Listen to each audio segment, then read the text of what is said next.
Alhamdulillah kembali lagi dalam Assalamualaikum. Macam biasalah hari Sabtu, hari kita bersantai-santai. Jadi hari ni saya nak bercucuk tanam lah kan. Alang-alang kita hari Sabtu ni kan, kita kasih keluar perlu sikit kan. Jadi dalam segmen Agrotani hari ini dengan tajuknya Tanam Bayam Brazil dalam Botol. Mesti tertanya-tanya kan, bayam Brazil tak pernah dengar pula nama tu kan. Selalunya kita dengar bayam biasa je kan. Ini bayam Brazil.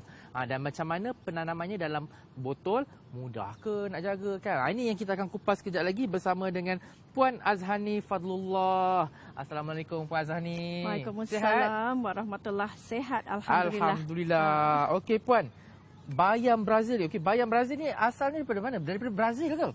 Memang asal daripada Brazil dan ditanam di Brazil dan juga di negara-negara Amerika Selatan. Okey, jadi kalau di Malaysia ni dah banyak ke produk bayam Brazil ni?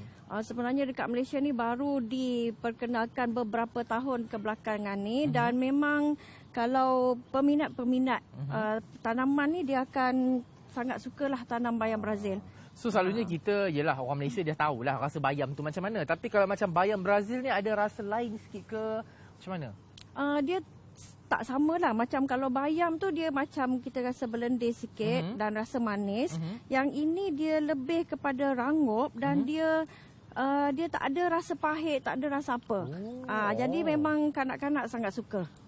Yang tak suka sayur pun akan suka bayam Brazil. Sebab saya pun tengok dia punya daun tu merekop-rekop. Mesti ni rangup gila-gila ni kan. Dia rangup. Jadi kita dah nak mulakan untuk cara penanaman dia dalam botol. Sebab sekarang ni Puan, kita ni kebanyakannya dah kalau duduk kat rumah tu selalunya apartmen, kondo kan. Kalau nak duduk rumah yang landed house, ada tanah tu jauh sikit lah daripada Kuala Lumpur kan. Jadi bagi mereka wanita-wanita yang duduk di kondo dan apartmen ni kan, mungkin boleh belajar cara-cara penanaman bayam Brazil dalam botol untuk memudahkan mereka letak di rumah. Jadi apa yang perlu kita lakukan pertama untuk buat penanaman dalam botol ni? Okey, langkah pertamanya adalah kita mempunyai botol lah. Biasanya memang kita ada banyak botol dekat rumah. Jadi biasanya kalau tak nak semak rumah tu buang je lah. Betul. Tapi saya ni seorang yang penyayang. Itu masalah dia. Semua benda nak simpan sebab dia nampak cantik dia simpan. Jadi dekat situlah mulanya kita fikir nak buat apa dengan botol ni. Jadi saya pun fikir okey boleh tanam pokok. Terutamanya dekat di bandar kan kita tak ada halaman. Jadi kita boleh tanam dan boleh gantung sekali.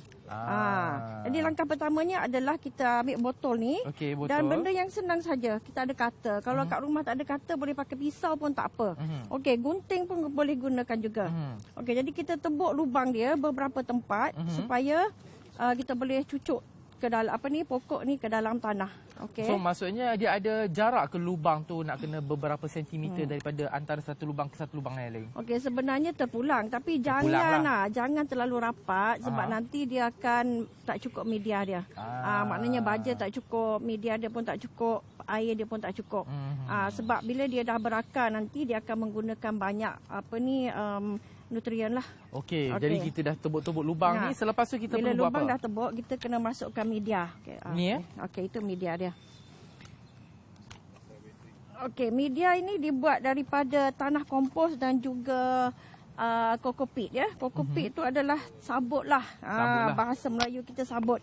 Jadi saya tebuk besar sikit dekat atas ni supaya boleh dengan senang kita meletakkan tanah kat dalam dia. Jadi yang ini memang kita dah beli siap bancuh lah tanah tu ya? Tanah boleh siap bancuh tapi tanah saya ni special sikit. Sebab saya campurkan tanah kompos dengan kokopit ataupun sabut kelapa. Jadi dia tanah kompos ni memang sangat berkhasiat lah untuk pertumbuhan pokok. Dan juga kokopit tu ataupun sabut kelapa tu dia akan mengekalkan kelembapan pada pokok. Okey, contohnya katalah kita tak sempat nak siram satu hari pun tak apa sebab sabut kelapa tu akan membantu kelembapan pokok tersebut. Jadi sesuailah untuk suri rumah yang sibuk kan. Jadi kalau yang macam bekerja, botol besar ni kita nak letak tanah tu sampai sampai kita atas letak sampai atas supaya sebab bila kita siram dia akan mampat. Jadi comot sikitlah ya. Penuhkanlah. Kena jadi, penuhkan. Tapi saiz botol tu terpulang lah kalau saiz ada yang nak botol kecil-kecil terpulang. lah. Ni tengok apa penonton-penonton di rumah kita tengah isi botol ni dengan tanah kompos yang dia dibancur oleh Puan Azhani tadi. Kalau anda boleh lihat depan-depan ni antara contoh-contoh yang kita ada kan, pokok-pokok bayam Brazil ni yang ditanam di dalam botol. Ada botol besar dan ada botol kecil kan. Kalau tengok depan ni kan, ni botol besar ni. Ini mungkin yang minyak berapa liter ni kan? 5 liter. 5 liter kan? Botol minyak 5 liter tu. 5 Nak liter. buang sayang. Macam-macam boleh kita buat kan? Alhamdulillah. Puan Azhani dah bagi satu idea kepada penonton untuk buat tanam bayam Brazil dan boleh letak dekat rumah kan. And then kalau botol-botol kecil ni bolehlah kita buat gantung-gantung. Bagi cantik sikit kita punya beranda ke apa ke kan. Terbatuk pula saya. Daripada kita gantung benda yang bukan-bukan kan, yang tak ada faedah, baik gantung bayam Brazil ni, nak makan senang. Petik aja, masak. Jadi pun tanah ni pun dah hampir penuh. So jadi kita ni bungkus kita separuh cukup lah ya. isi je lah. Sebab dia akan mencomotkan. Tak apa. Kita memang suka bermain dengan tanah kan. Kalau main dengan tanah ni tak comot, tak sah Puan Azhani. Tapi ada setengah orang sekarang ni dia tak suka kotor-kotor macam ni. Macam mana tu? Itu mungkin dia terlalu bandar sangat. Okey, yang ni pun saya nak cakap. Okey, ni pun kita recycle juga. Recycle juga kan. Kita gunakan konsep 3R. Recycle, reuse dan reproduce. Tak payahlah kita nak beli shadow tu dekat kedai hardware tu kan, membazir. Selagi boleh guna, kita guna. Selagi boleh guna, kita guna. Okey, kalau puan-puan dan tuan-tuan boleh tengok di kaca TV sekarang, ni antara contoh-contoh lah bayam Brazil yang Puan Azhani buat. Ada yang tanam dalam pelbagai jenis bekas plastik. Kita tengok tu. Ini yang botol minyak tadi kan. Tengok bila kita buat banyak lubang, dia akan keluar tumbuh-tumbuhan tu. Allah comelnya ni dengan warna dia yang hijau tu. Sangat meriah kalau dia. Okey, sekarang ni kita akan tanam. Okey, jadi dia punya ni sebenarnya kalau kita nak masak, kita boleh petik je. Okey, petik dia macam tu. Kita yang ni boleh digunakan untuk masak lah. Jadi kita perlukan batang dia saja. Batang saja. Kalau tak ada daun pun tak apa sebab dia sangat senang. Okey, sangat senang untuk ditanam. Okey, dia lebih kurang dalam 2 inci pun cukup lah. 2 inci cukup lah. 2 inci pun cukup. Jadi kita cucuk sahaja. Tak perlu orang kata nak letak hormon ke apa ke, tak perlu. Terus cucuk macam tu. Tapi batang bawah tu kita buanglah daun-daunnya. Buang sedikit batang dah. Kalau janganlah buang, boleh masak terus kan. Boleh masak terus. Kalau dekat rumah kita tu, bila kita dah masak tu, batang tu jangan buang. Batang jangan buang. Jadi saya pun nak try satu lah. Boleh. Sabuk apa? Okey, kalau dia panjang macam ni kan, okey boleh potong. Allahu Akbar. Cukup 2 inci pun cukup. Kalau nak taruh lebih pun tak apa.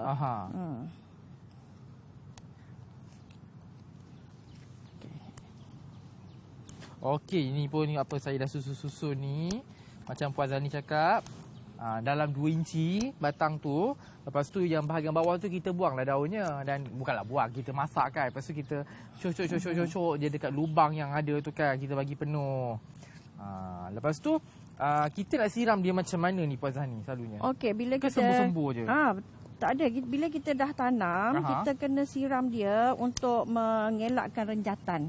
Sebab pokok ni pun dia terenjat, dia terkejut sebab kita dah potong dia. Kita dah bawa dia ke sana kemari kan. Kalau kita beli kat pasar tu kan kita dah masuk plastik semua. Jadi untuk mempercepatkan pertumbuhan dia, kita kena siram. Pada permulaan ni kena siram 2 kali sehari lah. 2 kali sehari? 2 kali sehari. So agak-agak berapa lama ke kita perlu tunggu untuk proses dia membesar dengan sihat supaya kita dah boleh ambil hasil dia? Akar dia akan tumbuh dalam masa lebih kurang 2 minggu. Tapi dalam masa akar dia tumbuh tu pun, dia punya daun memang dah keluar. Dalam tempoh 2 minggu dalam tu tempoh 2 minggu tu untuk akar tu, daun dia dah keluar dah? Daun dia dah keluar. Jadi dah dalam masa 3 minggu kita dah boleh petik dia. Dalam masa 3 minggu kita dah boleh petik. Dalam masa 3 minggu kita boleh petik. Maksudnya kepada penonton di rumah, kita tak perlu nak tunggu lama. Tak perlu tunggu lama. Okey, jadi kalau dekat nursery biasanya satu pasu kecil tu RM14. Satu pasu kecil RM14 harga dia ya, bazir bayam ni. Jadi maknanya kalau kita tanam, memang dia sangat produktif. Kita tanam je dia boleh tumbuh, lepas tu boleh petik. Betul tu. Kalau kita dapat tengok di skrin kaca TV sekarang ni kan, ni antara yang dibuat di rumah. Tengok betapa cantiknya hiasan laman tu kalau anda penuhkan dengan bayam Brazil ni tadi kan. Allahu Akbar. Hijau je, sejuk, mata memandang. Tambah pula warna hijau ni bagi mata kita ni release stress. Release stress, membekalkan oksigen kepada dunia. Betul tu. Banyak kebaikan je kan kalau kita buat penanaman tumbuh-tumbuhan hijau dalam rumah ni kan. Ini kita dah tengok dah. Ni dah satu dah cantik dah ni. Okey. Kalau macam bawa botol ni kita perlu tebuk ke? Sebab okey, terlupa nak cakap tadi. Ada setengah orang dia tak tebuk pun tak apa. Sebab apa? Bila kita siram air dia yang bahagian bawah ni, kalau kita outstation ke apa, maknanya bekalan dia boleh dapat air. Air boleh bertakung kat sini. Tapi ada setengah orang dia nak tebuk juga sebab dia takut bila air tu banyak bertakung, akar tu akan reput. Jadi kat sini saya tebuk sikitlah lubang. Tebuk sikitlah just bagi lebihan air tu keluar. Supaya akar tak reput, nanti pokok tu tak mati kan. Ini antara contoh yang kita dah siapkan. Okey, lepas tu yang lain-lain ni pokok apa pula ni yang kita ada? Okey, yang lain ni, yang ini pokok sawi. Pokok sawi. Yang ni pun saya gunakan botol air mineral terpakai. Jadi sepatutnya kita panggil hydropot. Jadi dekat bawah ni kita letak kain felt. Kain apa-apa pun boleh sebenarnya, dan kita taruh air lah kat dalam. Jadi ni sebab pokok dia kecil, kita tak nampak lagi akar. Nanti pokok dah besar, akar tu akan turun dan menyerap air di dalam tu lah. Oh, tapi kalau untuk bayam Brazil tak boleh menggunakan hydropot? Boleh, tak ada masalah. Tak ada masalah. Saya suka hydropot sebab kita selalu outstation. Selalu outstation. Jadi kalau dalam 3 hari tak siram pun tak apa kalau pakai hydropot. Jadi yang ini contoh bayam Brazil yang hydropot lah. Bayam kita letak kat tengah hydropot. Kita nak bagi tunjuk kat penonton. Tapi hari ni tak ada air. Ini tak apa. Ini antara contoh bayam Brazil yang ditanam menggunakan kaedah hydropot. Tengok dalam tu ada span basah, bawah tu kita akan letak air lah. Jadi kalau anda nak keluar pergi mana-mana outstation, tak perlu risau pokok ni tak disiram ke apa kan. Jadi ini pun salah satu kaedah kita reuse, recycle dan reproduce balik kan. 3R. Inilah orang kata kan. Cantik, comel kan. Botol-botol plastik tu kalau kita kumpul nampak semak kat rumah. Tapi kalau kita buat macam ni, Allahu Akbar, cantik, mata memandang tengok pokok-pokok ni kan. Jadi antara yang lain lagi yang kita ada, yang ini pokok apa pula? Yang itu pokok bunga sebenarnya. Pokok bunga. Yang tu saya tanam bersama student saya lah masa kelab dan persatuan. Okey, yang ni sebenarnya kita gantung. Oh, ini untuk saya gantung lah dekat tingkap koperasi tu. Jadi banyak-banyak cantik. So ini pun menggunakan botol. Tengok botol pun dah usang dah sebab dah beberapa tahun saya tanam. Saya ingatkan botol tu macam kena menegak je, boleh pula melintang je untuk gantung je. Kreatif betul lah Cikgu Azhani ni kan. Jadi dekat mana kalau macam penonton Assalamualaikum nak tahu dengan lebih lanjut cara-cara penanaman ataupun tips-tips nak tanam pokok semua? Sebenarnya saya ada page Koperasi SMK Setapak Indah.